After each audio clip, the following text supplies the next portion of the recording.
إن الحمد لله نحمده ونستعينه ونستغفره ونعوذ بالله من شرور أنفسنا ومن سيئات أعمالنا من يهده الله فلا مضل له ومن يضلل فلا هادي له وأشهد أن لا إله إلا الله وحده لا شريك له وأشهد أن محمدا عبده ورسوله يا أيها الذين آمنوا اتقوا الله حق تقاته ولا تموتن إلا وأنتم مسلمون يا أيها الناس اتقوا ربكم الذي خلقكم من نفس واحدة وخلق منها زوجها وبث منهما رجالا كثيرا ونساء واتقوا الله الذي تساءلون به والأرحام إن الله كان عليكم رقيبا يا أيها الذين آمنوا اتقوا الله وقولوا قولا سديدا يصلح لكم أعمالكم ويغفر لكم ذنوبكم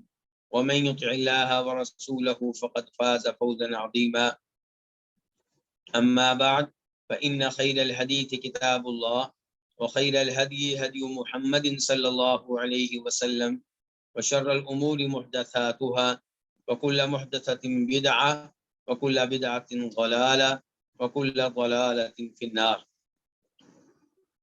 امام بربہاری رحمہ اللہ اپنی مشہور و معروف کتاب شرح السنہ میں مسئلہ نمبر 94 میں ارشاد فرماتے ہیں وَاعْلَمْ رحمک اللہ، یہ بات جان لیں اللہ تعالیٰ آپ پہ اپنی رحمتیں نازل فرمائے۔ میں نے پہلے بھی توجہ دلائی ہے، پھر توجہ دلا رہا ہوں کہ دیکھیے ہمارے علماء کرام گفتگو کرتے کرتے بیچ میں اپنے سامع کو، اپنے قاری کو دعا دے جاتے ہیں، اور اس چیز کو میں اور آپ بھی اپنا معمول بنائیں۔ جس سے آپ گفتگو کر رہے ہیں، گفتگو کرتے ہوئے اسے دعائیں دیں، بجائے اس کے کہ آپ گفتگو کرتے ہوئے ماں بہن کی گالی دیں۔ افسوس سے کہنا پڑتا ہے بہت سے مسلمانوں نے معمول بنا لیا ہے کہ گفتگو کے دوران وہ گالیاں دیتے رہیں گے بلا وجہ، بغیر کسی غصے کے۔ حالانکہ گالی دینا نہ غصے میں درست ہے نہ بغیر غصے کے، لیکن ہمارے لوگ عام روٹین کی گفتگو میں جبکہ وہ غصے کی حالت میں نہیں ہوتے تب بھی گالیاں دے رہے ہوتے ہیں، جبکہ مسلمان کی زبان پاک ہونی چاہیے، صاف ہونی چاہیے۔ فرشتے ایک ایک گناہ کو نوٹ کرتے ہیں، بجائے اس کے کہ آپ گالیاں جمع کریں آپ دعائیں کیوں نہیں جمع کر لیتے؟ اور دعا عبادت ہے، جس کو آپ دعا دیں گے اس کو بھی فائدہ اور آپ کو بھی فائدہ، آپ کے لیے بھی نیکیاں لکھی جائیں گی۔ یہاں پہ امام بربہاری کہہ رہے ہیں وَاعْلَمْ، اور جان لو رحمک اللہ، اللہ تمہارے اوپر رحم فرمائے۔ کیا جان لو؟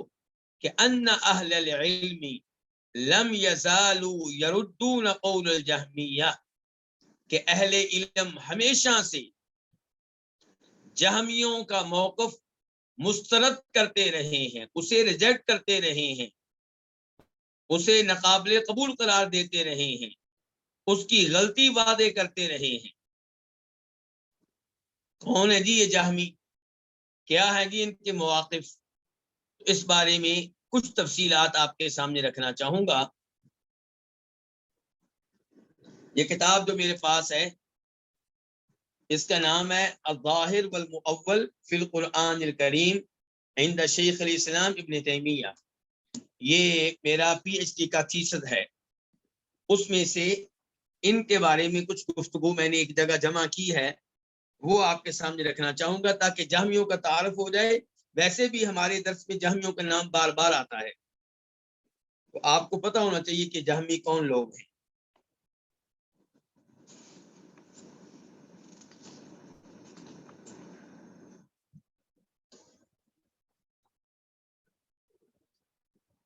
جہمی جو گروہ ہے اس کی نسبت ایک آدمی کی طرف ہے جس کا نام ہے جہم بن صفوان السمرقندی۔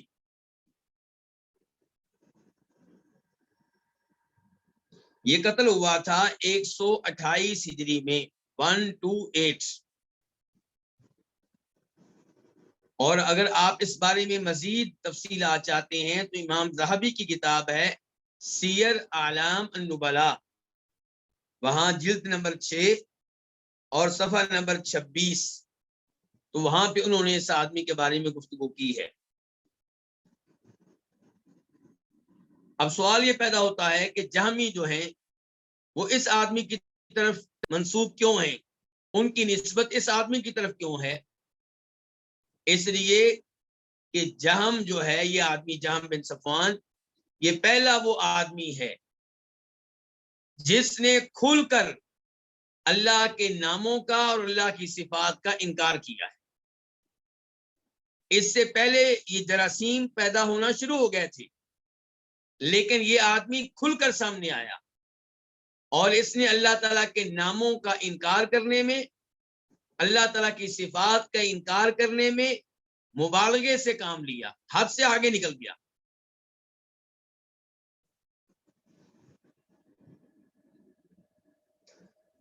امت کے سلف کا، امت کے کبار علماء کرام کا اتفاق ہے کہ جہمی گروہ جو ہے یہ بدعتی گروہوں میں سے بدترین گروہ ہے، حتیٰ کہ کئی علماء کرام نے کہا ہے کہ یہ گروہ 72 فرقوں میں سے بھی شمار نہیں ہوگا۔ کیا سمجھیں آپ اس سے؟ آپ جانتے ہیں کہ حدیث ہے نبی علیہ الصلوۃ والسلام کی، ترمذی وغیرہ میں آئی ہے کہ میری امت 73 فرقوں میں تقسیم ہو جائے گی، سارے کے سارے جہنم میں جائیں گے سوائے ایک کے، یعنی ایک گروہ ہے جو جہنم سے محفوظ رہے گا۔ آپ سے پوچھا گیا وہ کون سا گروہ ہے جو جہنم سے محفوظ رہے گا؟ آپ نے فرمایا جو میرے اور میرے صحابہ کرام کے نقش قدم پہ چلنے والا ہوگا، ہمارے منہج پہ ہوگا، ہمارے راستے پہ ہوگا۔ حدیث صحیح ہے۔ اچھا، اب یہ جو 72 فرقے ہیں یہ کون ہیں؟ تو محقق علماء کرام کا یہ موقف ہے کہ یہ 72 فرقے وہ نہیں ہے کہ جن کو ہم کافر قرار دیں گے، بلکہ یہ 72 فرقے وہ ہیں جو گمراہ ہیں، جہنم میں جائیں گے لیکن امید ہے کہ کسی نہ کسی دن جہنم سے نکل کر جنت میں پہنچ جائیں۔ اور وہ گمراہ فرقے جو کفر کی حد تک پہنچ گئے، شرک کی حد تک پہنچ گئے، وہ 72 فرقوں کا حصہ نہیں ہے، وہ آپ کی امت نہیں ہے۔ تو اس لیے جہمی لوگوں کے بارے میں، جہمیوں کے بارے میں کئی علماء کرام کا موقف ہے کہ یہ 73 فرقوں میں سے نہیں ہے، یہ 72 فرقوں میں سے نہیں ہے، یعنی کہ یہ ان 72 فرقوں میں سے نہیں ہے جنہوں نے جہنم میں جانا ہے لیکن پھر ان کو کسی نہ کسی دن معافی مل جائے۔ گویا کہ ان کو انہوں نے کیا قرار دیا؟ پھر کافر قرار دیا۔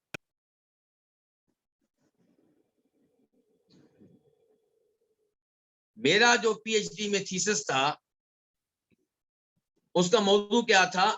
الظاہر والمؤول فی القرآن الکریم عند شیخ الاسلام ابن تیمیہ، کہ امام ابن تیمیہ رحمہ اللہ کے ہاں قرآن کریم کی آیات کے بارے میں گفتگو ظاہر اور تعویل کے لحاظ سے، کہ کن آیتوں کی گمراہ فرقوں نے تعویل کی، ان کا معنی تبدیل کرنے کی کوشش کی، اور ظاہر معنی کیا ہے، درست معنی کیا ہے، یہ موضوع ہے۔ تو اس لیے میں نے یہاں پہ جہمیہ کا تعارف کراتے ہوئے کہا کہ جہمیہ کے وہ بنیادی عقائد جن کی وجہ سے یہ قرآن کریم کی نصوص کی تعبیر کرتے ہیں اور قرآن کریم کے نصوص کا، آیات کا معنی تبدیل کرنے کی کوشش کرتے ہیں، تو وہ کون سے ان کے گمراہ عقائد ہیں؟ تو نمبر 1، اللہ تعالیٰ کے ناموں اور صفات کا انکار کرنا۔ دوسرا، ان کا خطرناک اور گمراہ عقیدہ، یہ عقیدہ رکھنا کہ اللہ تعالیٰ کو آخرت میں دیکھنا ممکن نہیں ہے، جبکہ صحیح عقیدہ کیا ہے کہ اہل ایمان، اہل جنت روز قیامت اللہ تعالیٰ کا دیدار کریں گے۔ تیسرا ان کا غلط عقیدہ یہ ہے کہ قرآن کریم اللہ کی مخلوق ہے، یعنی کہ صفت نہیں ہے بلکہ کیا ہے؟ مخلوق ہے۔ چوتھے نمبر پہ ان کا غلط عقیدہ یہ ہے کہ اللہ تعالیٰ کلام نہیں کرتا۔ اللہ تعالیٰ کلام نہیں کرتا۔ پانچواں ان کا غلط عقیدہ یہ ہے کہ یہ تقدیر کو مانتے ہیں اور تقدیر کو مانتے ہوئے حد سے آگے نکل گئے۔ ایک گمراہ فرقہ وہ ہے جو تقدیر کو مانتا ہی نہیں ہے، انہیں کہتے ہیں قدری، اور ایک یہ ہے کہ یہ تقدیر کو مانتے ہوئے حد سے آگے نکل گئے، اور ان کو کہتے ہیں جبری۔ جبری مجبور سے ہے، مجبور تو اردو زبان کا لفظ ہے۔ مقصد یہ ہے کہ یہ لوگ تقدیر کو مانتے ہیں، لیکن تقدیر کو مانتے ہوئے یہ غلط عقیدہ رکھتے ہیں کہ بندہ مجبور محض ہے، ان کے بندہ جو کچھ دنیا میں کر رہا ہے اس پہ وہ مجبور ہے، اللہ نے اس کو کوئی قدرت نہیں دی، کوئی ارادہ نہیں دیا، کوئی اختیار نہیں دیا، اللہ تعالی اس سے زبردستی سارے کام کروا رہے ہیں، اس کا اس میں کوئی عمل دخل نہیں ہے۔ اور اس گمراہ عقیدے کا نتیجہ یہ نکلے گا کہ نعوذ باللہ اللہ تعالیٰ پھر ظالم ہے، یعنی کہ بندے کو ارادہ بھی نہیں دیا کہ یہ کام کرنا ہے یا نہیں کرنا، اختیار نہیں دیا کہ کام کرنا ہے کہ نہیں کرنا، قدرت نہیں دی یہ کام کرنے کی یا نہ کرنے کی، نماز پڑھنے کی نہ پڑھنے کی، زنا سے بچنے کی نہ بچنے کی، پھر اللہ تعالیٰ اسے سزا کیوں دیں گے روز قیامت؟ تو صحیح بات یہ ہے کہ بندے مجبور نہیں ہیں، اللہ نے بندوں کو اختیار دیا ہے نیکی اور برائی کرنے میں، اور جن کاموں میں بندہ مجبور ہے وہاں اس کا حساب کتاب بھی نہیں ہوگا۔ مثال کے طور پہ کسی کا رنگ کالا ہے یا گورا ہے، کیا یہ چیز انسان کے اختیار میں ہے؟ بالکل نہیں ہے۔ تو کسی سے یہ سوال نہیں ہوگا کہ تمہارا رنگ کالا کیوں تھا یا گورا کیوں تھا۔ بیمار ہونا نہ ہونا بندے کے اختیار میں نہیں ہے، اس سے نہیں پوچھا جائے گا تو کیوں بیمار ہوا۔ ہاں اگر کسی نے ایسی حرکت کی جس کی وجہ سے بیماری لگی پھر اس سے سوال ہوگا۔ کسی کے ہاتھ کامتے ہیں اور نماز میں بھی کامتے ہیں، راشا کی بیماری ہے، اس سے سوال نہیں ہوگا روز قیامت کہ تیرے ہاتھ نماز میں کیوں کامتے، تو حرکت کیوں کرتا تھا۔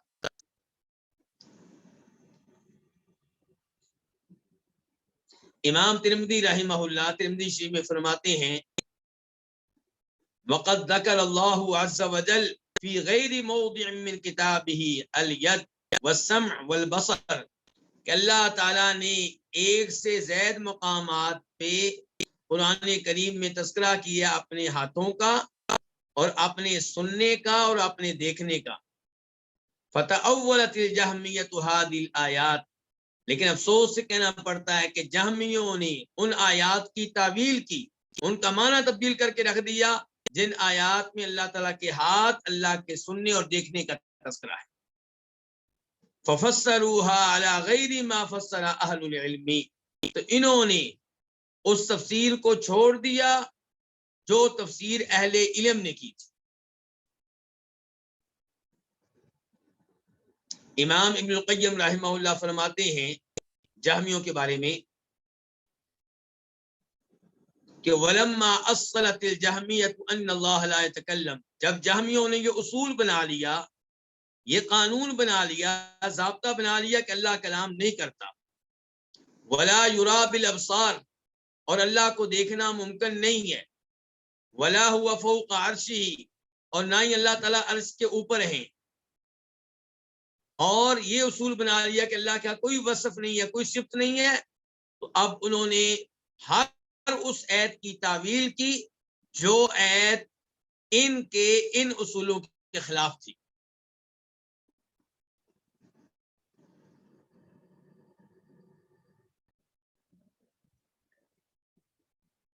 امام ابن تیمیہ رحمہ اللہ فرماتے ہیں کہ سلف صالحین ہر اس شخص کو جہمی کہتے تھے، چاہے وہ اپنے آپ کو جہمی مانتا ہو یا نہ مانتا ہو، سلف صالحین ہر اس شخص کو جہمی کہتے تھے جو اللہ کی صفات کا انکار کرتا تھا اور جس کا یہ موقف ہوتا تھا کہ قرآن اللہ کی مخلوق ہے، اور جس کا یہ موقف ہوتا تھا کہ اللہ تعالیٰ کو آخرت میں دیکھنا ممکن نہیں ہے۔ اب آپ کو ایک مثال دوں گا جہمیوں کی تعویل کی، کیسے یہ تعویلیں کرتی ہیں۔ ہمارے پاس آیت ہے سورہ نساء آیت نمبر 164 164. اللہ تعالیٰ کہتے ہیں وَكَلَّمَ اللَّهُ مُوسَىٰ تَكْلِيمًا کہ اللہ تعالیٰ نے موسیٰ علیہ السلام سے کلام کیا، گفتگو فرمائی. اب آپ یہ جان چکے ہیں کہ جہمی لوگ یہ عقیدہ رکھتے ہیں کہ اللہ کلام نہیں کرتا. اب جب یہ آیات ہم نے ان کے سامنے رکھی، انہوں نے تعویل سے کام لیا. کہتے ہیں کہ اس سے مراد یہ ہے کہ اللہ تعالیٰ نے فرشتے کو حکم دیا کہ میرے موسیٰ سے کلام کرو. اِنَّا لِلَّهِ وَإِنَّا إِلَيْهِ رَاجِعُونَ. حالانکہ آیت میں فرشتے کا کوئی تذکرہ نہیں ہے. آیت کیا ہے؟ وَكَلَّمَ اللَّهُ، خود اللہ نے موسیٰ علیہ السلام سے کلام کیا.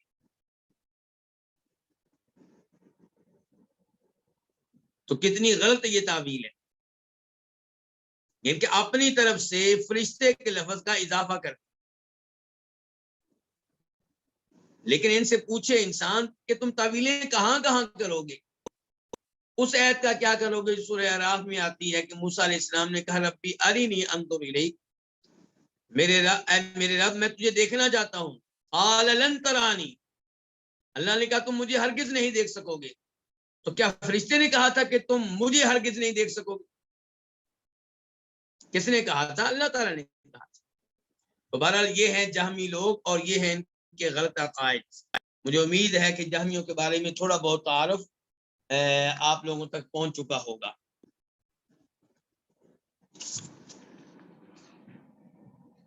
تو امام بربہاری کہہ رہے ہیں وَعْلَمْ، یہ بات جان لیں، رحمک اللہ، اللہ تعالیٰ پہ رحم کرے، کہ ان اہل العلم، کہ اہل علم علماء، لم یزالوا یردونا، ہمیشہ سے مسترد کرتے رہے ہیں، ریجیکٹ کرتے رہے ہیں. کس چیز کو؟ قول الجہمیتی، جہمیوں کے قول کو، ان کے موقف کو، ان کے عقیدے کو. حتی کان فی خلافت بنی فلان تکلم الرویبضۃ فی امر العامہ، یہاں تک کہ بنی فلان کی خلافت میں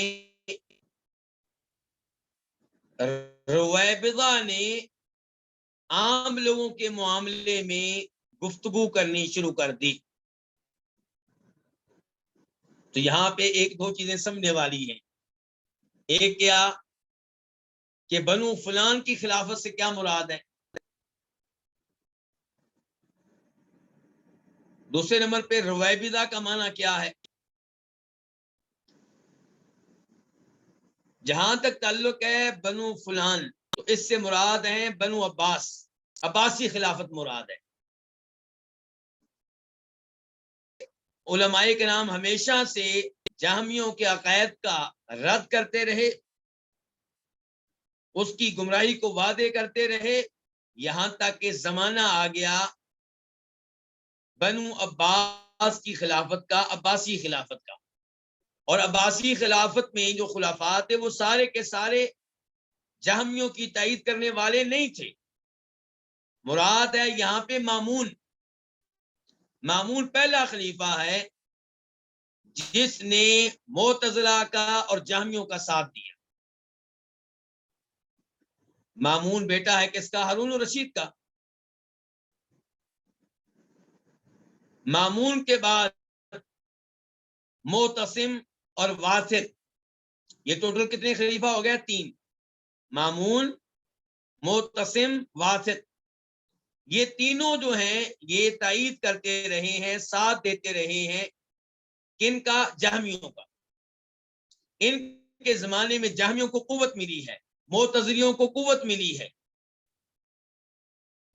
اور یہی وہ 3 خلیفہ ہیں جن کے زمانے میں امام احمد بن حنبل اور دیگر علماء کرام کو سزائیں دی گئیں، انہیں ازمائشوں میں مبتلا کیا گیا، انہیں جیلوں میں ڈالا گیا، انہیں کوڑے مارے گئے. امام احمد بن حنبل رحمہ اللہ سے تقاضا یہ کیا جاتا تھا کہ آپ مان لیں کہ قرآن کریم اللہ کی مخلوق ہے. وہ کہتے تھے مجھے قرآن سے کوئی دلیل لا کر دے دو، صحیح حدیث لا کر دے دو جس میں یہ آیا ہو کہ قرآن اللہ کی مخلوق ہے، میں مان لوں گا، ورنہ میرا عقیدہ وہی رہے گا جو سلف صالحین کا عقیدہ تھا کہ قرآن اللہ کا کلام ہے، اللہ کی صفت ہے، ان کے مخلوق نہیں ہے۔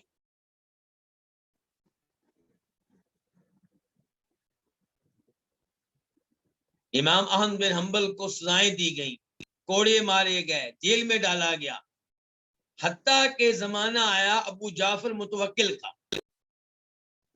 چوتھا خلیفہ۔ یہ خلیفہ ٹھیک تھا، اس کے زمانے میں امام احمد بن حنبل کو نجات ملی اور سزاؤں سے ان کی جان چھوٹی۔ تو امام بربہاری کہہ رہے ہیں کہ ہمیشہ سے علماء کرام جہمیوں کو غلط قرار دیتے رہے، ان کے عقائد کا بطلان وعدے کرتے رہے، حتیٰ کہ بنی عباس کی خلافت آ گئی۔ پھر کیا ہوا؟ پھر رویبضہ جو ہیں وہ کلام کرنے لگے عام لوگوں کے معاملے میں۔ رویبضہ کسے کہتے ہیں؟ رویبضہ رابضۃ کی تصغیر ہے، اس سے مراد وہ آدمی ہے جو بے وقوف ہو، کم عقل ہو، حقیر سا ہو، جس کی کوئی حیثیت نہ ہو، جو جاہل ہو، جو اہل علم میں سے نہ ہو۔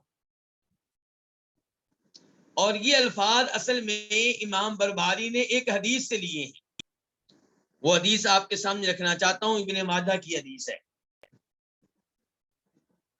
نمبر ہے اس کا 4036۔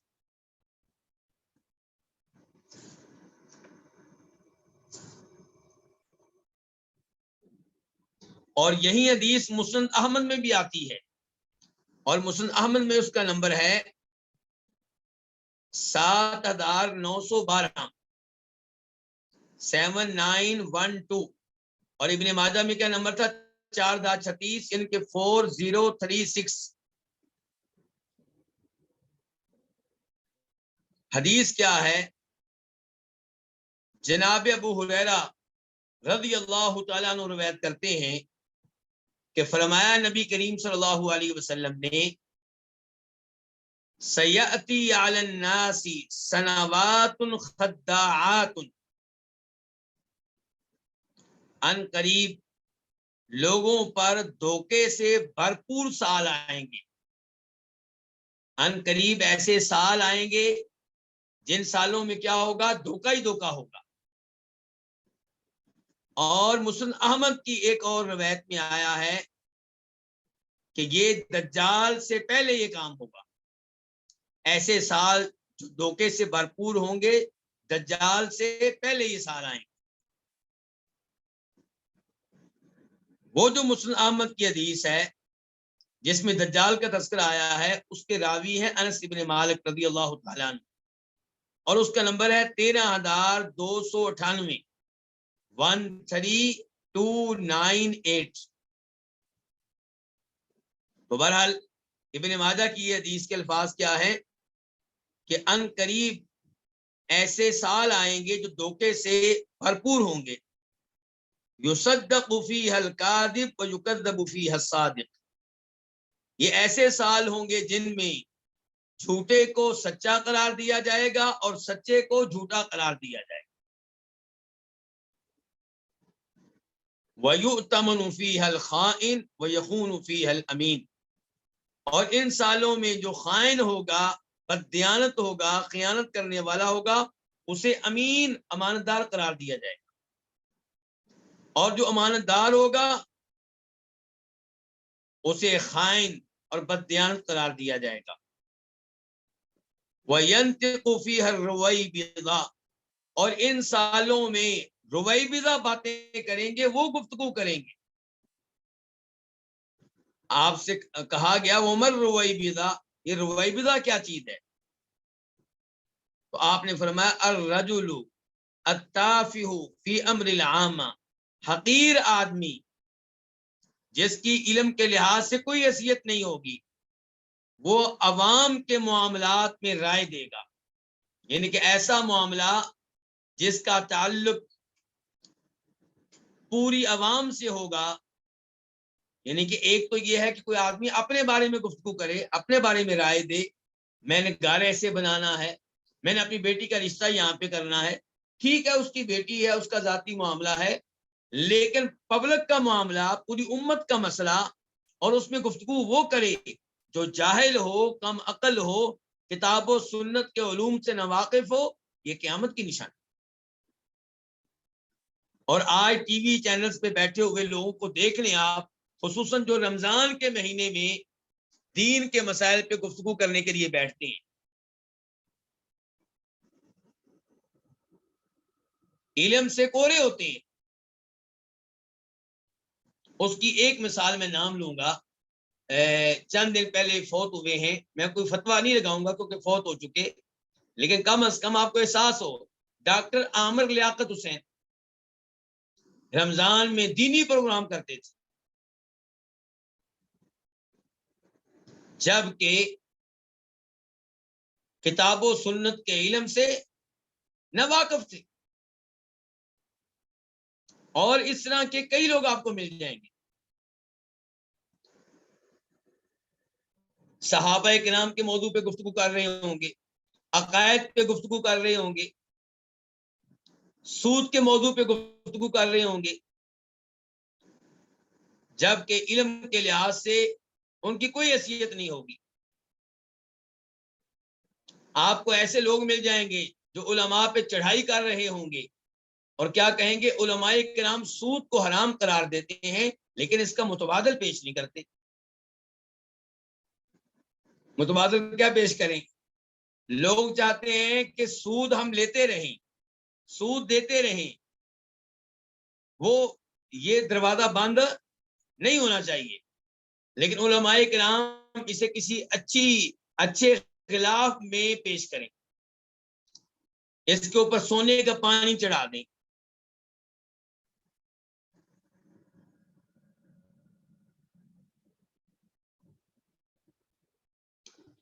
تو امام بربہاری نے یہ الفاظ کس سے لیے تھے؟ اس حدیث سے لیے تھے۔ کہتے ہیں کہ جب بنو فلان کی خلافت آئی، ان کا زمانہ آیا، تو تکلم الروی بدۃ فی امر العامہ، کہ کم عقل لوگ، جاہل قسم کے لوگ، بیوقوف قسم کے لوگ پوری امت کے معاملے میں گفتگو کرنے لگے۔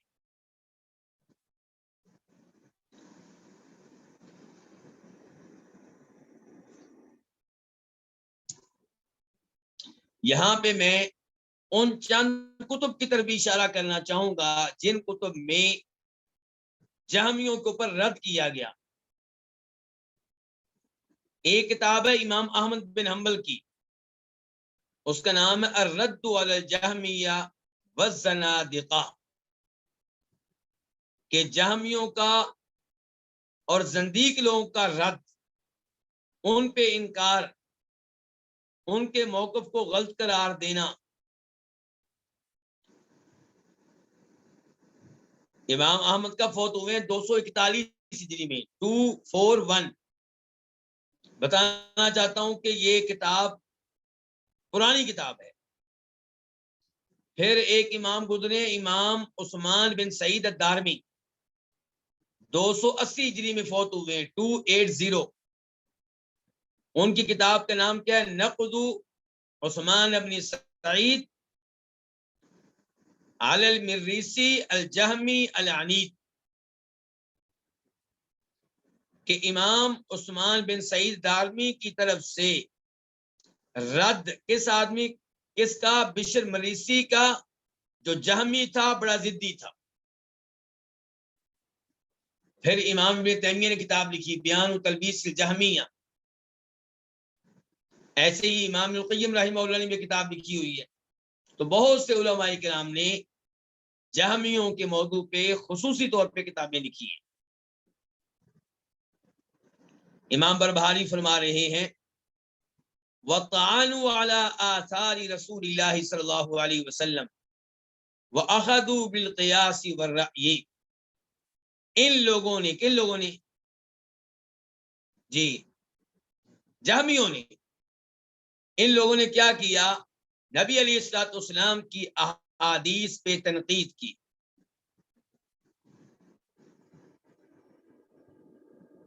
آپ کی احادیث پہ تنقید کیسے کی؟ مثال کے طور پہ یہ کہنا شروع کر دیا کہ ہم صرف متواتر احادیث سے عقیدہ لیں گے،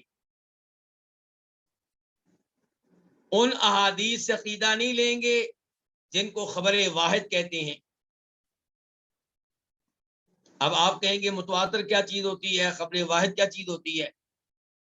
متواتر سے مراد وہ احادیث ہیں جنہیں روایت کرنے والے راوی ہر مرحلے میں، ہر طبقے میں اتنے زیادہ ہوں کہ ان کا جھوٹ پہ اتفاق کر لینا ناممکن ہو۔ یعنی کہ صحابی بھی بہت زیادہ ہوں روایت کرنے والے جنہوں نے اللہ کے رسول سے حدیث سنی ہو، اور وہ تابعی جنہوں نے یہ حدیث صحابہ کے نام سے لی ہو وہ بھی بہت زیادہ ہوں۔ مثال کے طور پہ 40 40، 50 50، 60 60۔ پھر جنہوں نے تابعین سے حدیث لی ہو وہ بھی بہت زیادہ ہوں۔ پھر جنہوں نے تبع تابعین میں سے یہ حدیث لی ہو وہ بھی بہت زیادہ ہوں۔ پھر وہ امام جنہوں نے یہ حدیث اپنی کتابوں میں درج کی ہے، اس مرحلے کے جو علماء کرام ہیں وہ بھی بہت زیادہ ہوں۔ ان احادیث کو کیا کہتے ہیں؟ متواتر احادیث۔ اور جو حدیث متواتر نہیں ہے وہ کیا ہوگی؟ خبر واحد۔ مثال کے طور پہ اگر کسی حدیث کو روایت کرنے والے صرف ایک صحابی ہیں وہ خبر واحد ہے۔ اگر کسی حدیث کو روایت کرنے والے صحابی 3 ہیں یا 4 ہیں لیکن تابعین اسے روایت کرنے والے 1 ہیں یا 2 ہیں تو یہ بھی خبر واحد ہے۔ صحابی 3 4 ہوں گے تو وہ بھی تھوڑے ہی ہیں، وہ بھی خبر واحد ہی ہے۔ تابعین بھی 3 4 ہیں، 1 ہے 2 ہیں، وہ بھی خبر واحد ہی ہے۔ کیونکہ متواتر تو وہ ہے جسے روایت کرنے والے اتنے زیادہ لوگ ہوں کہ انسان کہے کہ یہ جھوٹ نہیں بول سکتے۔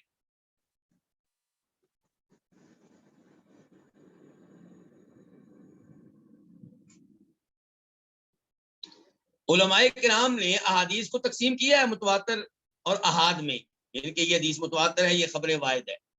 لیکن تقسیم کرنے کا مطلب یہ نہیں تھا کہ خبر واحد کو آپ ایسے ہی ہوا میں اڑا دیں، پھینک دیں، مسترد کر دیں، نظر انداز کر دیں، یہ مطلب نہیں تھا۔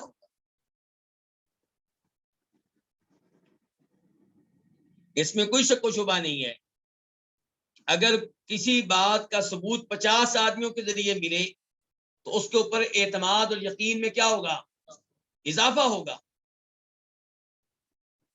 لیکن اس کا مطلب یہ نہیں ہے، اب میں آپ کو ایک مثال دیتا ہوں، دنیاوی مثال، ذرا سنیے دھیان سے۔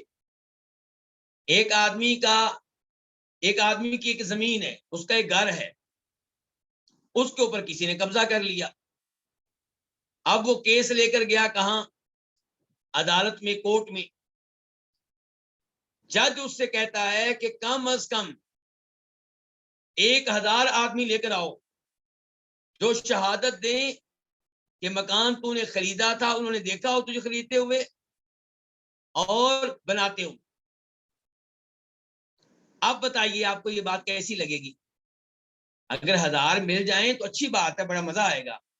لیکن کیا 1000 نہ ملنے کا مطلب یہ ہے کہ آپ اس آدمی کو جس کے پاس ثبوت ہیں، 2 گواہ موجود ہیں، کاغذات موجود ہیں، آپ اس کو کہہ دیں کہ نہیں تجھے مکان نہیں ملے گا کیونکہ تیرے پاس 1000 آدمی نہیں ہے؟ کیسا لگے گا آپ کو یہ موقف؟ اگر آپ کے ساتھ یہ سلوک کیا جائے، اس وجہ سے آپ کا کوئی حق جو ہے وہ نظر انداز کر دیا جائے۔ مثال کے طور پہ کسی نے آپ کی پٹائی کی، آپ کے دان توڑ دیے، اب جج کہے کہ کم از کم 1000 آدمی لے کر آؤ۔ آپ کو بڑی مشکل سے 2 گواہ ملے، اس وقت گلی میں 2 ہی لوگ تھے، سڑک پہ 2 ہی لوگ تھے، اور جو ملے ہیں وہ سچ بولنے والے ہیں، نماز روزے کا اہتمام کرنے والے ہیں۔ لیکن جج کہے کہ نہیں جی 1000 آدمی لے کر آؤ، تو جج کو آپ شاباش دیں گے۔ یہی کچھ کیا ہے دین کے ساتھ کنہوں نے؟ ان جہمیوں نے، ان معتزلیوں نے۔ انہوں نے کہا جی عقیدہ ہم لیں گے صرف متواتر احادیث سے۔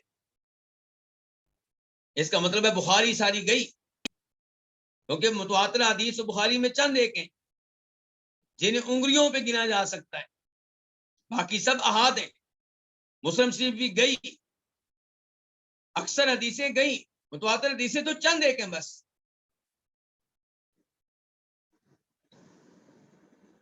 اگر ان کا جو اصول لے لیا جائے, آپ کی توجہ چاہوں گا, اگر ان کا اصول لے لیا جائے تو اس اصول کو قرآن کریم کے اوپر بھی آپ فٹ کریں. قرآن نبی علیہ الصلوۃ والسلام کے پاس لانے والا فرشتہ ایک ہے کہ زیادہ ہیں؟ ایک ہی. نبی علیہ السلام نے قرآن صحابہ کرام کو پڑھایا, آپ ایک تھے کہ دو تھے؟ ایک تھے. تو اس کا کیا کریں گے؟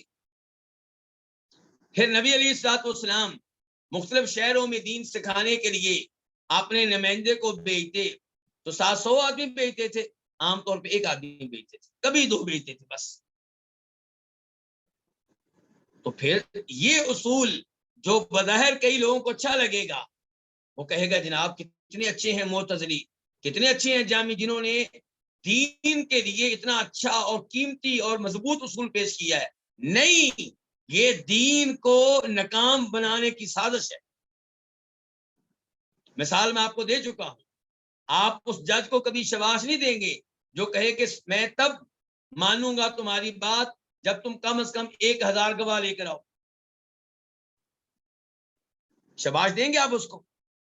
کبھی نہیں دیں گے. وہ تو لوگوں کے حقوق ضائع کر دے گا, وہ تو بدماش لوگوں کا ساتھ دے رہا ہے, اس کا مطلب ہے. یہی کچھ کیا ان لوگوں نے دین کے ساتھ.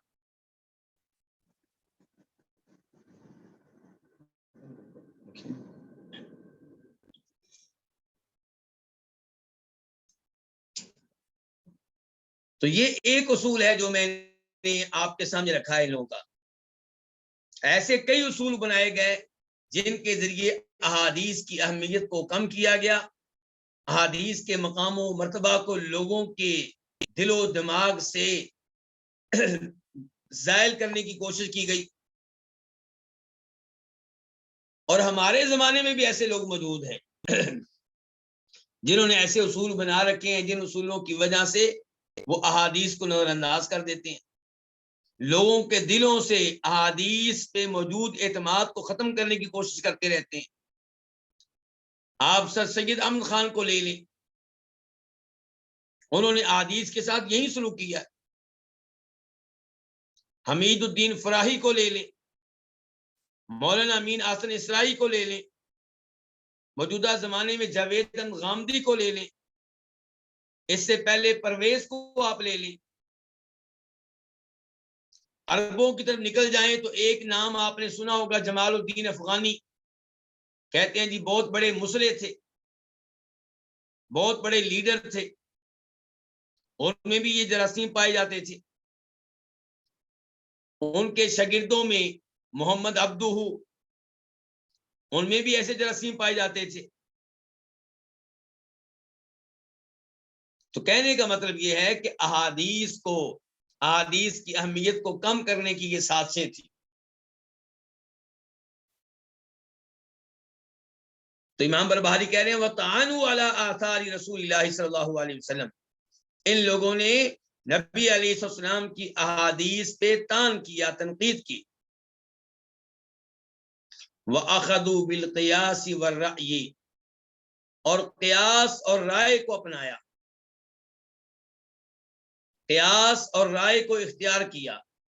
رائے کیا؟ اپنی رائے, اپنی عقل, اپنی سمجھ, اپنا خیال, یعنی کہ حدیث کو رد کر دیا یہ کہہ کر کہ یہ متواتر نہیں ہے, یہ خبریں واحد ہیں, اور اپنی رائے اس کو لے لیا, اپنے استاد کی رائے اس کو لے لیا, گمراہ فرقوں کے جو امام ہیں, لیڈر ہیں, ان کی رائے کو لے لیا, قیاس کو اختیار کیا.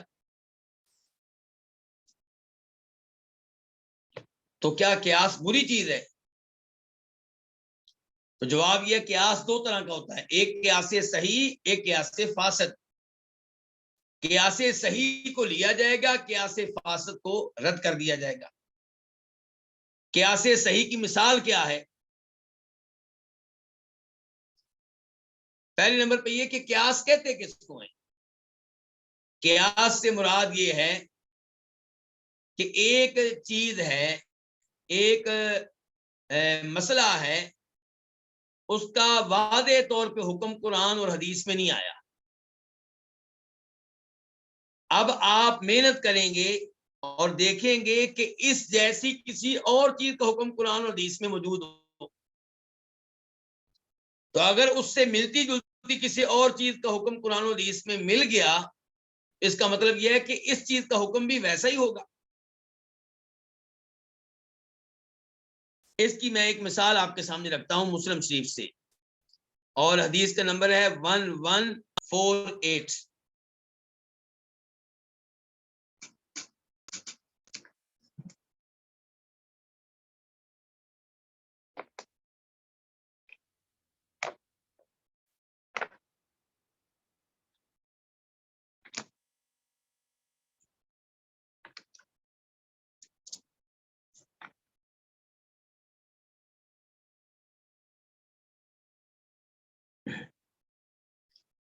یہ عبداللہ ابن عباس ہیں رضی اللہ تعالیٰ عنہما، کہتے ہیں کہ ایک عورت نبی علیہ الصلوۃ والسلام کے پاس آئی.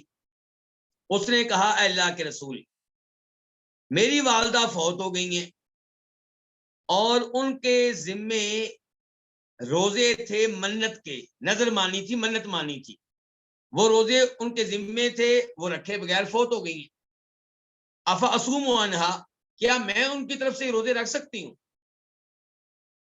تو آپ نے کہا ارأیت لو کان علی امک دین فقضیتیہ اکان یؤدی ذلک عنہا، مجھے یہ بتاؤ کہ اگر تمہاری ماں کے اوپر کسی کا قرض ہو، تمہاری ماں نے کسی کا قرض دینا ہو، قرض دیے بغیر فوت ہو گئی ہو، اور تم اپنی ماں کی طرف سے وہ قرض ادا کر دو تو کیا ادا ہو جائے گا؟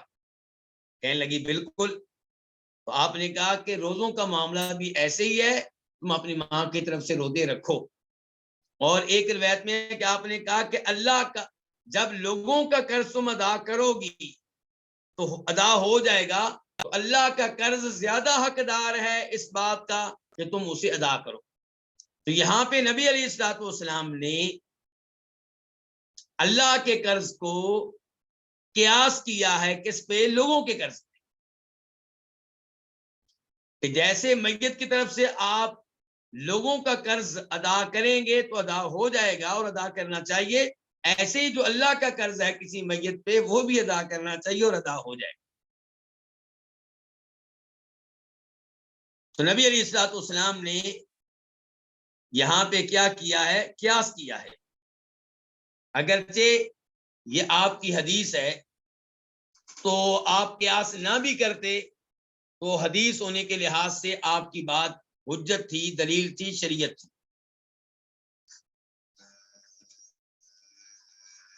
آپ کو اب ایک اور مثال دوں گا تاکہ آپ قیاس کو سمجھ سکیں. یہ بخاری شریف کی حدیث ہے 7158 7158. فرماتے ہیں نبی علیہ الصلوۃ والسلام لا یقضین حکم بین اثنین وہو غضبان، کوئی بھی جج، کوئی بھی قاضی، کوئی بھی فیصلہ کرنے والا دو آدمیوں کے درمیان فیصلہ اس حالت میں نہ کرے کہ وہ غصے میں ہو. کون غصے میں ہو؟ جج.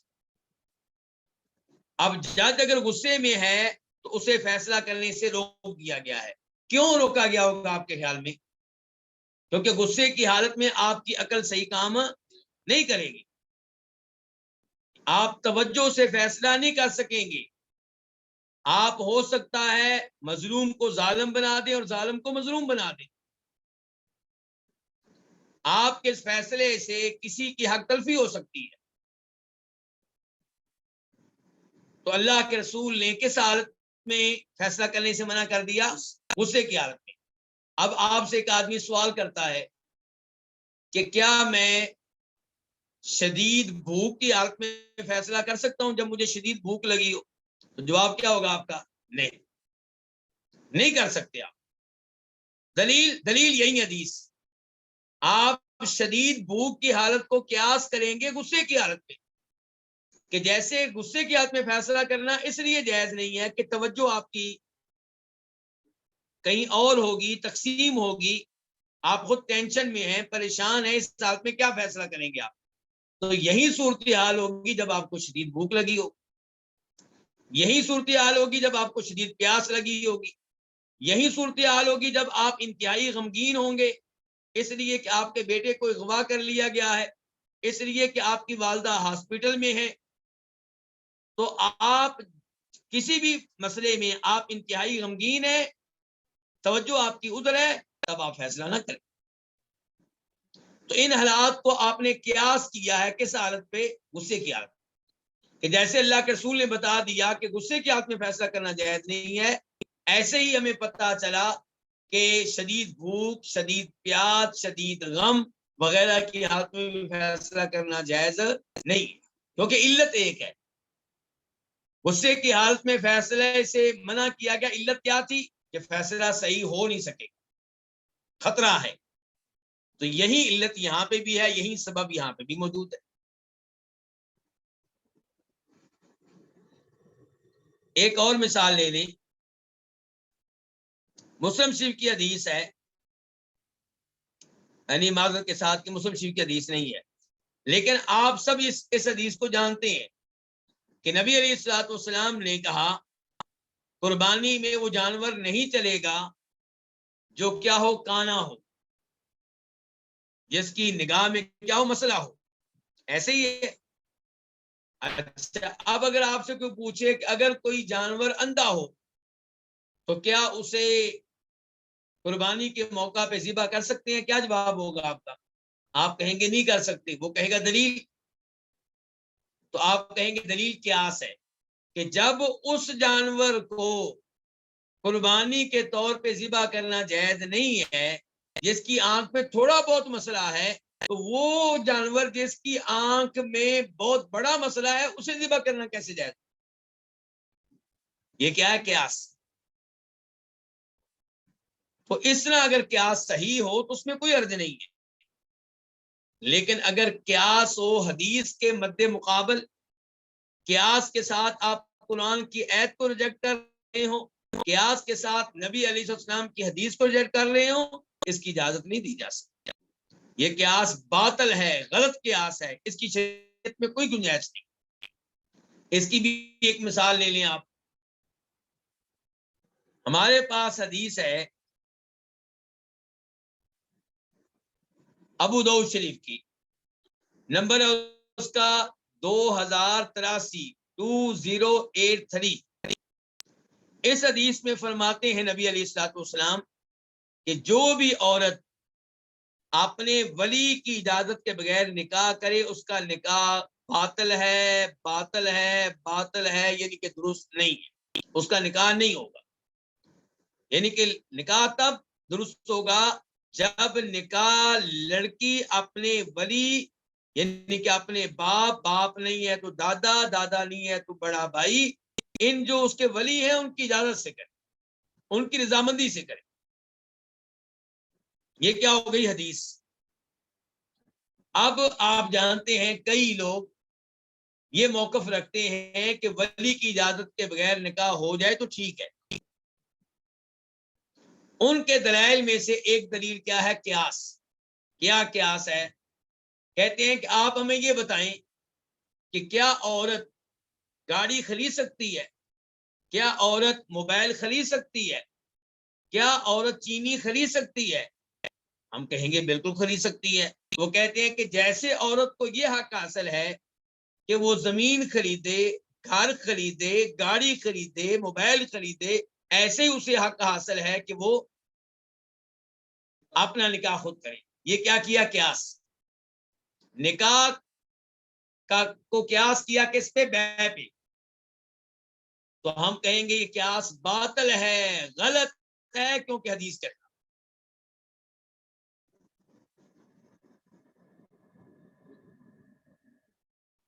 تو اس لیے ان لوگوں نے جرم کیا جنہوں نے نبی علیہ السلام کی احادیث کے مقابلے میں قیاس اور رائے اور اپنی عقل اور خیالات کو اختیار کیا۔ وَكَفَّرُوا مَنْ خَالَفَهُمْ، اور ان لوگوں نے اسے کافر قرار دیا جس نے ان کی مخالفت کی۔ کنہوں نے؟ جہمیوں نے۔ کیونکہ آپ جان چکے ہیں ان کے بڑے بڑے عقائد کیا ہیں. کیا کون سے بڑے عقائد تھے؟ نام لیں کسی کا. مثال کے طور پہ ان کا ایک عقیدہ یہ ہے کہ قرآن کریم کیا ہے؟ مخلوق ہے. اب جس نے کہہ دیا کہ مخلوق نہیں صفت ہے، اس کو انہوں نے کافر قرار دیا. ان کا عقیدہ یہ ہے کہ اللہ کو روز آخر دیکھنا ممکن نہیں ہے. اب جن کا عقیدہ یہ تھا کہ اللہ تعالیٰ کو اہل جنت روز قیامت دیکھیں گے، انہوں نے اس کو کافر قرار دیا. ان کا عقیدہ یہ ہے کہ اللہ کے ناموں پر صفات کا انکار کیا جائے. اب جس نے کہا کہ اللہ کے ہاتھ ہیں، انہوں نے اس کو کافر قرار دیا، یہ کہہ کر کہ دیکھو یہ اللہ تعالیٰ کے ہاتھ مانتا ہے. ہاتھ تو انسان کے ہوتے ہیں، بندے کے ہوتے ہیں. تو اگر ہم نے اللہ کے ہاتھ مان لیے تو پھر تو ماننا پڑے گا کہ اللہ کے اعضاء ہیں. پھر ماننا پڑے گا نعوذ باللہ اللہ تعالیٰ بندے کی طرح ہے. تو بندے کے ہاتھ میں تو کئی عیب ہوتے ہیں، کمزوریاں ہوتی ہیں. پھر ماننا پڑے گا اللہ کے ہاتھ میں بھی کمزوریاں ہیں. تو خالق کو مخلوق پہ قیاس کیا، اور پھر اس وجہ سے اللہ کی صفات اور ناموں کا کیا کر دیا؟ انکار کر دیا. اور جنہوں نے اللہ کے نام مانے، اللہ کی صفات تسلیم کی، ان کو انہوں نے کافر قرار دیا.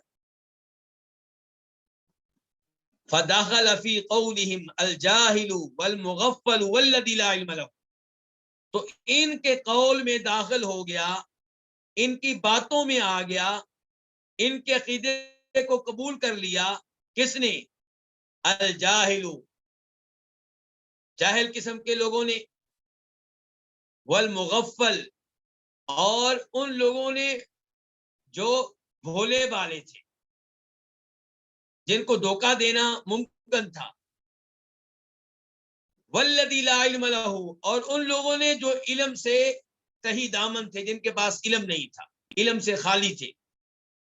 یہ لوگ ان کی باتوں میں آ گئے. ان لوگوں نے، یعنی کہ جاہل قسم کے لوگوں نے، غافل قسم کے لوگوں نے، لا علم قسم کے لوگوں نے جہمیوں کی باتوں کو قبول کیا. حتی کفروا من حیث لا یعلمون، یہاں تک کہ یہ کافر ہو گئے. کون؟ یہ جاہل قسم کے لوگ، یہ غافل قسم کے لوگ، یہ لا علم قسم کے لوگ. انہوں نے کفر کیا وہاں سے جہاں سے انہیں علم بھی نہیں تھا. یعنی کہ کفر کیا اور ان کو پتہ بھی نہیں تھا کہ ہم کفر کر رہے ہیں. یہ کہ جب جاہل آدمی کہے گا کہ قرآن اللہ کی کیا ہے؟ مخلوق ہے، تو یہ کفری الفاظ ہے. جب جاہل آدمی یہ کہے گا کہ روز قیامت اللہ کو دیکھنا ممکن نہیں ہے، تو یہ قرآن کے ساتھ کفر ہے. قرآن کے ساتھ قرآن تو کہتا ہے کہ اللہ کو دیکھیں گے اہل جنت. تو اس لیے یہ لوگ، ان لوگوں نے کفر کیا وہاں سے جہاں سے ان کو علم بھی نہیں تھا. فہلکت الامۃ من وجوہ، تو امت ہلاک ہو گئی، تباہ و برباد ہو گئی کئی اعتبار سے. یعنی کہ اس اعتبار سے بھی ہلاک ہو گئی کہ قرآن کو مخلوق مانا، اس لحاظ سے بھی تباہ ہو گئی کہ اللہ کے ناموں کا انکار کیا، اس لحاظ سے بھی تباہ ہو گئی اللہ کی صفات کا انکار کیا، اس لحاظ سے بھی تباہ ہو گئی کہ اللہ رب العزت کے کلام کا انکار کر دیا، کہہ دیا کہ اللہ کلام نہیں کرتا. تو کئی اعتبار سے امت ہلاک ہو گئی. امت سے مراد ساری امت نہیں ہے، وہ امت جو ان کی باتوں میں آ گئی. وکفرت من وجوہ، اور کئی لحاظ سے امت کیا ہو گئی؟ امت نے کفر کیا. وتزندقت من وجوہ، اور کئی لحاظ سے، کئی اعتبار سے امت نے کیا کیا؟ زندیقوں والا کام کیا، بے دین لوگوں والا کام کیا.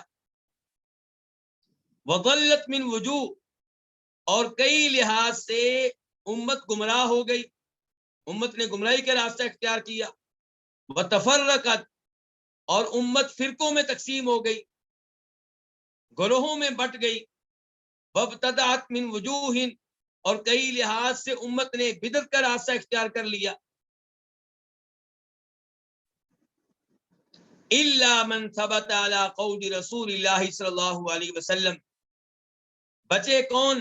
ہلاکت سے، کفر سے، زندیقیت سے، گمراہی سے، بدعات سے کون بچے؟ وہ بچا من ثبت، جو قائم رہا نبی علیہ الصلوۃ والسلام کے قول پہ، وَأَمْرِهِ، اور آپ کے معاملے پہ، آپ کے دین پہ، آپ کی شریعت پہ، وَأَمْرِ أَصْحَابِهِ، اور جو قائم رہا آپ کے صحابہ کرام کے معاملے پہ، ان کے دین، ان گمراہیوں سے، اس کفر سے، ان بدعات سے کون محفوظ رہا؟ جو نبی علیہ الصلوۃ والسلام کے قول پہ رہا، آپ کی احادیث پہ رہا، جس نے آپ کی احادیث کو مضبوطی سے تھام لیا، جس نے آپ کی شریعت کو مضبوطی سے تھام لیا، جس نے اس دین کو مضبوطی سے تھام لیا جس پہ صحابہ کرام تھے. ولم یخطئ احدا منہم، وہ سلامت رہا جس نے ان صحابہ کرام میں سے کسی کو غلط قرار نہیں دیا.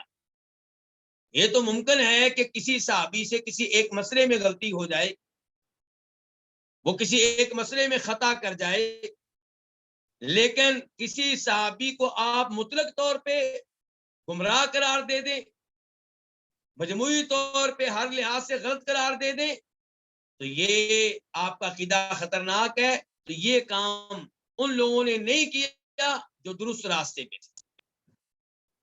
تو ہمارا عقیدہ ہے کہ صحابہ کرام معصوم نہیں ہے، کسی ایک مسئلے میں غلطی ہو سکتی ہے، لیکن آپ کسی صحابی کو مکمل طور پہ کافر قرار دے دیں یا منافق قرار دے دیں یا گمراہ قرار دے دیں، تو یہ آپ کی طرف سے گمراہی ہے اور یہ کام اچھے لوگوں نے نہیں کیا. ولم یجاوز امرہم، تو کون سلامت رہا، کون بدعات سے بچ گیا، کون کفر سے بچ گیا؟ جو اللہ کے رسول علیہ الصلوۃ والسلام کی حدیث پہ قائم رہا، آپ کے معاملے اور شریعت پہ قائم رہا، اور جو آپ کے صحابہ کرام کی شریعت پہ قائم رہا، اور جس نے ان میں سے کسی کو غلط قرار نہیں دیا، اور جو ان کے دین اور ان کے معاملے سے جس نے تجاوز نہیں کیا، صحابہ کرام کے معاملے سے جس نے تجاوز نہیں کیا. وَوَسِعَهُ مَا وَسِعَهُمْ، اور جس کو وہ دین کفایت کر گیا جو دین صحابہ کرام کو کفایت کر گیا. صحابہ کرام کس دین پہ تھے؟ قرآن اور صحیح حدیث پہ. تو جو صحابہ کرام کی طرح قرآن اور صحیح حدیث پہ ہے، یہ وہ ہے جو گمراہی سے بچ گیا، کفر سے بچ گیا، بدعات سے بچ گیا. وَلَمْ يَرْغَبْ عَنْ طَرِيقَتِهِمْ وَمَذْهَبِهِمْ، اور جس نے صحابہ کرام کے طریقے اور ان کے مسلک اور ان کے مذہب سے اعراض نہیں کیا، بلکہ وہ صحابہ کرام کے طریقے پہ چلا. وَعَلِمَ، اور جس نے جان لیا کہ انہم کانوا علی الاسلام الصحیح، کہ صحابہ کرام درست اسلام پہ تھے اور درست ایمان پہ تھے. اور اس کی تائید اس حدیث سے بھی ہوتی ہے، ترمذی شریف والی حدیث جس کا نمبر ہے 2641 2641، کہ فرمایا تھا نبی علیہ الصلوۃ والسلام نے، میری امت 73 فرقوں میں تقسیم ہو جائے گی، سارے کے سارے جہنم میں جائیں گے سوائے ایک کے. پوچھا گیا وہ ایک گروہ کون سا ہے جو کامیاب ہوگا، جو جہنم سے بچ جائے گا؟ فرمایا جو ما انا علیہ وصحابی، جو میرے اور میرے صحابہ کرام کے طریقہ کار. تو وہ دین جس پہ مجموعی طور پہ صحابہ کرام چلے وہ حجت ہے. ہاں یہ ممکن ہے کسی ایک مسئلے میں کسی ایک صحابی کو غلطی لگ جائے، لیکن وہ دین جس پہ سب صحابہ کرام تھے وہ حجت ہے، وہ نبی علیہ الصلوۃ والسلام کا دین ہے. فقلدہم دینا واستراحا، تو جس نے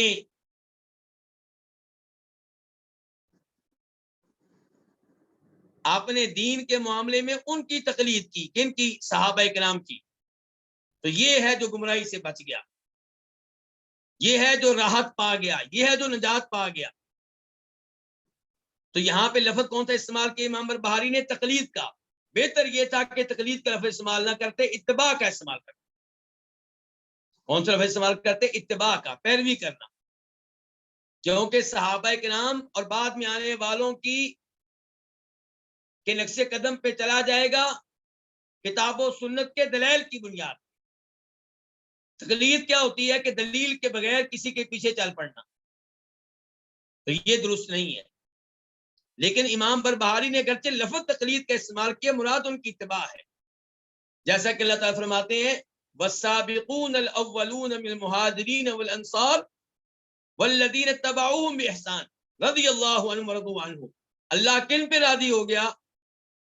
ان صحابہ کرام پہ جو پہلے پہل مسلمان ہوئے، جو دین اور ایمان میں نمبر لے گئے، سبقت لے گئے، اور اللہ ان پہ بھی راضی ہے جنہوں نے ان کی اتباع کی. اللہ نے لفظ کیا بولا؟ اتباع کا. جنہوں نے انصاری صحابہ کرام اور مہاجر صحابہ کرام کی کیا کی؟ اتباع کی، پیروی کی. اور اللہ تعالیٰ نے اپنے نبی کے بھی اتباع کا حکم دیا ہے. قل ان کنتم تحبون اللہ فاتبعونی، اگر اللہ سے محبت کرتے ہو تو میرے نبی کی اتباع کرو. سورہ آل عمران.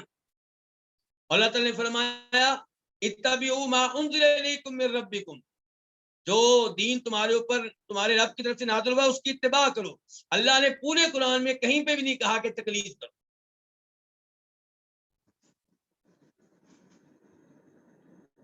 تو پھر کامیاب کون ہے؟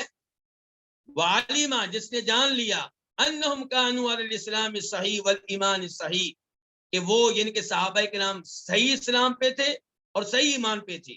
فقلدہم دینہ، چنانچہ اس نے ان کی تقلید کی اپنے دین کے معاملے میں. بس صراحہ اور راحت پا گیا، نجات پا گیا، سکون پا گیا.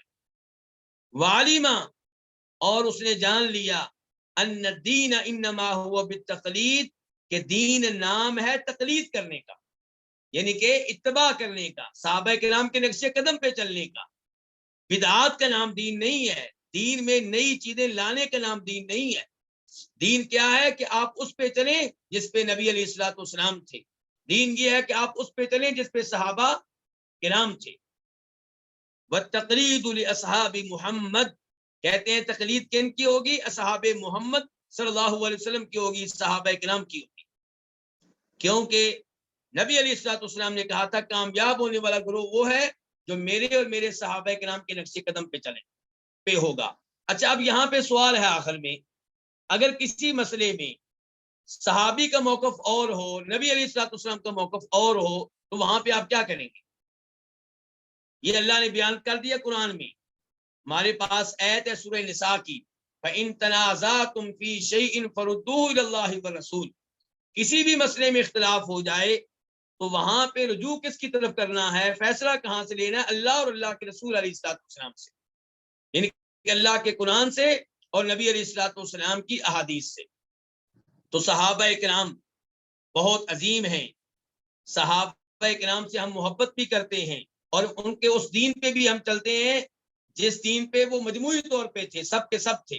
لیکن اگر کسی ایک مسئلے میں کوئی صحابی الگ راہ اختیار کر گیا کسی وجہ سے اور اس کی دلیل نہیں ملی، اس بارے میں حدیث نہیں ملی، تو وہاں پہ ہم قرآن و حدیث کی پیروی کریں گے اور اس دین کی پیروی کریں گے جس پہ مجموعی طور پہ صحابہ کرام تھے. تو یہ بڑی اہم گفتگو کی ہے آج کے اس مسئلے میں. کس نے؟ امام بربہاری رحمہ اللہ نے. اللہ تعالیٰ امام بربہاری کی قبر کو منور فرمائے اور اللہ تعالیٰ ہمارے ان دروس کو ان کے لیے صدقہ جاریہ بنائے. اللہ تعالیٰ آپ سب کو جزائے خیر دے کہ آپ لوگ اپنا قیمتی وقت دیتے ہیں. اس زمانے میں جب لوگ اپنا وقت ضائع کرتے ہیں ٹی وی چینلز پہ موبائل کے ساتھ، اور آپ اس زمانے میں اپنا وقت دے رہے ہیں صحیح عقیدہ سیکھنے کے لیے، قرآن سیکھنے کے لیے، احادیث سیکھنے کے لیے، اللہ آپ سب کو جزائے خیر دے. اللہ آپ سب لوگوں کی کے وقت میں، آپ سب لوگوں کی اولاد میں، رزق میں، زندگی کے امور میں برکتیں ڈالے. آپ سب لوگوں کی پریشانیاں اور ٹینشنیں دور فرمائے. بلکہ مجھے یاد آیا ہمارے عبد المحسن بھائی جو واٹس ایپ گروپ چلاتے ہیں، ان کے سسر بیمار ہیں، ہاسپٹل میں ہیں، ان کے لیے دعا کریں. اللہ تعالیٰ ان کو عافیت دے، ان کو صحت دے، ان کو تندرستی دے. نسأل اللہ العظیم رب العرش العظیم ان یشفیہ. ہم اللہ تعالیٰ سے سوال کرتے ہیں، درخواست کرتے ہیں، وہ اللہ جو عرش عظیم کا رب ہے، کہ اللہ تعالیٰ عبد المحسن بھائی کے سسر کو عافیت دے، صحت دے. وآخر دعوانا الحمدللہ رب العالمین.